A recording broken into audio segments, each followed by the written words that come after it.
ছোট্ট সমস্যাকে আমরা কিন্তু কোনো সময় গুরুত্ব দিয়ে থাকি না, যে ছোট্ট একটা সমস্যা কি আরও বড় কিছু করবে।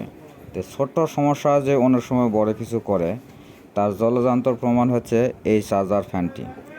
এই চার্জার ফ্যানটি মূলত কি সমস্যা দেখেন, আমি খুলে আপনাদেরকে দেখাই যে এটা ছোট্ট একটা সমস্যার কারণে এই পুরোটা ফ্যানই কিন্তু নষ্ট, আর পুরোটা ফ্যানই কিন্তু খুলতে হচ্ছে। তাই আমাদের জীবনে যত ছোটোই সমস্যা হোক না কেন, প্রতিটা সমস্যাকে গুরুত্ব দিয়ে দেখা উচিত, কারণ ছোট সমস্যার থেকে বড় সমস্যা হতে পারে। এই জন্যে কোনো ছোট সমস্যাকে আমরা অবহেলা করব না। এখানে সামান্য একটি মাত্র তার এখান থেকে খুলে গেছে একটা সুইচের কাছ থেকে।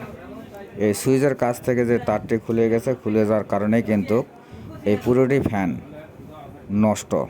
আর এই একটি তার লাগানোর জন্যই কিন্তু পুরোটি ফ্যান খুলতে হলো। এই একটি তারের উপর নির্ভর করবে এই ফ্যানটির বাতাস হওয়া এবং আলো হওয়া। সে জিনিসটা যেমন দেখতে সুন্দর, তেমন কার্যকরী একটা জিনিস। বাতাস মোটামুটি ভালো হয় এবং চার্জও অনেক সময় ধরে চলে। এই কারণে খুব গুরুত্বপূর্ণ এবং খুব সুন্দর একটা বস্তু এই চার্জার ফ্যানটি। এই চার্জার ফ্যানটি এই একটি তার লাগিয়ে দিলাম। এখন এটা সেট করে দেবো ঠিকঠাক মতন, যেভাবে লাগানো ছিল ঠিক সেইভাবেই আবার সেট করে দেবো। সেইভাবে সেট করে দিলে এই ফ্যানটি কিন্তু সেট করা কমপ্লিট হয়ে যাবে। আর সেট করার পর আপনাদেরকে দেখাচ্ছি যে এখানে কতকারী কার্যকারী জিনিস দেওয়া আছে। সে কার্যকারী জিনিসের জন্য দেখতে ছোট হলেও আসলে কিন্তু খুব গুরুত্বপূর্ণ এবং খুব কার্যকারী বস্তু এটা।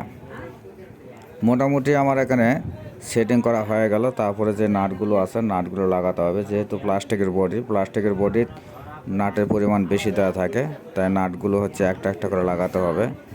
আর কাস্টমার যদি সামনে দাঁড়িয়ে থাকে, তাহলে তো মনে করেন যে কাজের কোনো অবহেলা করা যাবে না এবং এই কাজটি নিখুঁতভাবে করার চেষ্টা করতে হবে।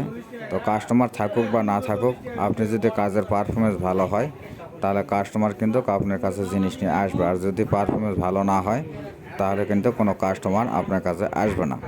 তাই কাজের পারফরমেন্স সবসময় ভালো করতে হবে এবং মনোযোগ সহকারে কাজ করতে হবে, যাতে কাস্টমার আবার নতুন কোনো কাজ নিয়ে আপনার কাছে আসে। তো সেই তুলনা মতনই কাজ করতে হবে। আর আমিও খুব সুন্দরভাবে এই ফ্যানটি খুললাম এবং সেট করলাম। এখন আপনাকে এটা যে কী সমস্যা হয়েছে আর কি সমাধান করলাম, সে পুরোটি ডিটেলসলি আপনাদের দেখানোর চেষ্টা করব। মোটামুটি আমার কিন্তু সেট করা শেষ। এখন দেখেন আলো জ্বলতেছে আর ফ্যানের বাতাসও হচ্ছে। তো এই দুইটা কাজ হয় এটা দিয়ে, আর এই দুইটা কাজের জন্যই কিন্তু এই ফ্যানটি।